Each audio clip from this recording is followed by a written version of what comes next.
बिस्मिल्लाहिर्रहमानिर्रहीम अस्सलाम वालेकुम। तो आज बनवूया आपण कोकणी पद्धतीचा प्युअर रावसाच्या डोकलाचा मावऱ्याच्या डोकलाचा सालना। ते सगळ्यात पहिले इन्ग्रेडियंट बघा आहे टमाटर, कोथिंबीर, मिरची, कढीपत्ता, लसूण, हळद, मीठ टाकून असा मस्त हाताने असा कुस्करून घ्यायचा आहे।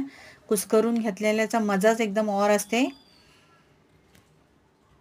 आणि मग टाकूया यातले 2 चम्मच तेल, 2 चम्मच होममेड लाल मिर्च पावडर टाकायची। मिक्स करून घ्यायचा आहे असा।